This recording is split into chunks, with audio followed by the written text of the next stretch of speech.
All right, so today we're going to be talking about empirical formulas. So empirical formulas are going to be kind of like writing our compound formulas. So C6H12O6, all right? And we're going to be determining what are these subscripts and how do we figure out these subscripts, okay? And the way we're going to do that is we're going to be given information about mass, right? And so we're going to use that to calculate the moles of each amount of substance and then be able to determine what the formula is. So that's what our empirical formula is going to be able to do, is tell us that information from just mass about each particular element. So you have to remember your stuff about percent composition in order to be able to be successful with empirical formulas.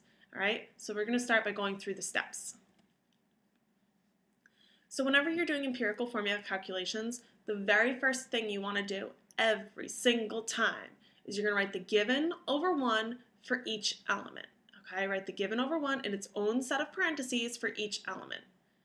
Once you have that down, make sure you label which one, if you have H and O, H is in one part, O is below it, all right? You're going to convert each to the number of moles. So you're going to use your molar mass to do that, and you're going to convert each to number of moles.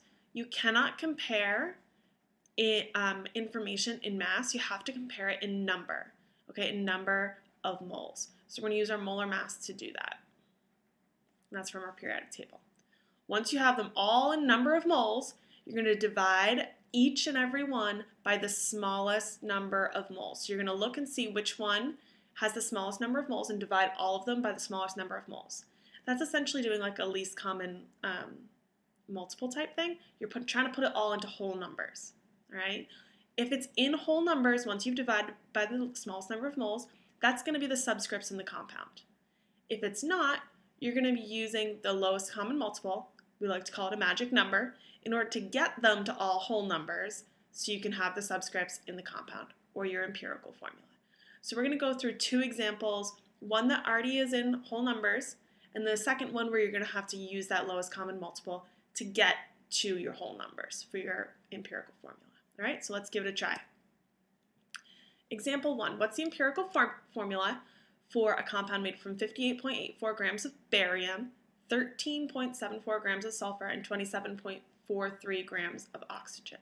So you remember my first step is that we're going to take each element and we are going to write it given over 1. Okay, so you can see I've written my given over 1. Something that is helpful to do is you can write your element in here. Some people like to write it here so they can see all of these calculations that we're going to do horizontally are for barium. All these ones are for sulfur. All these ones are going to be for oxygen. All right, so I put my given over 1. Then what I'm going to do, I'm going to look at my molar mass, use your periodic table, go to 2 decimals, and divide by my molar mass. And you can see my moles will cancel out. I've got moles on the top. We've got grams on the top, grams on the bottom. I'm left over with moles. So I set this up, and I like to set it all up, and then I'll use my calculator. So I want to calculate the number of moles of each. Okay, so I've got 0.428 moles, 0.428 moles, and then 1.71 moles of oxygen. So you'll notice that my lowest common multiple is going to be 0.428 moles. So I'm going to divide each of these by 0.428. So 0.428 because it's the smallest number. 428, this is the smallest number of moles. 0.428. I can do the math in my head for the first two. 1, 1. All right, you'll always have at least 1, 1. All right, and then this one over here I'm going to put in my calculator, and I should get about 4. You might get 3.99, but it's going to be about 4. So what that tells me is in my formula there's 1 barium, there's 1 sulfur, and there's 4 oxygens. So if I write my formula, BaS0, and then I add a subscript of 4. So this would be my empirical formula for the compound described with these masses. All right, and that is it. So I've got all whole numbers, so these numbers are here, go straight up to my subscript. All right, so this next one we're going to be talking about vanadium oxide. So let's read through the problem first, always a good first step. When a 3.546 gram sample of vanadium metal is heated in air, it reacts with oxygen for a final mass of 6.33. So its final mass is 6.33 grams. And the only things that made up vanadium oxide is vanadium and oxygen. I'm going to do a short subtraction step over here, and I'm going to do 6.33, which is my total mass, minus what I know is going to be the vanadium, which is 3.546 grams. All right? So that is going to be 2.78 grams that are only oxygen. So this is my total minus my vanadium gives me my oxygen.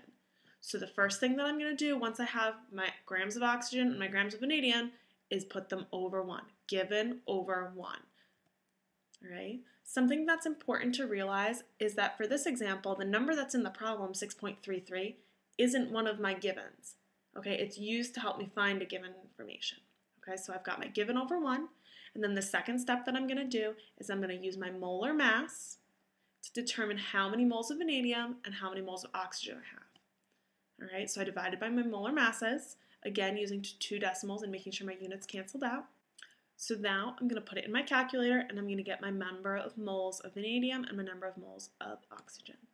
So you'll see I got 0.07 moles of vanadium and 0.174 moles of oxygen. So what I'm going to do is I'm going to divide by my lowest number of moles, which is going to be 0.07 moles. Okay, divide both of them by that same number, 0.07, and you'll notice I will get 1 up there. And then in my calculator, I have found out that I have about 2.5 here. If it's 2.499 or 2.48, you can round it, okay?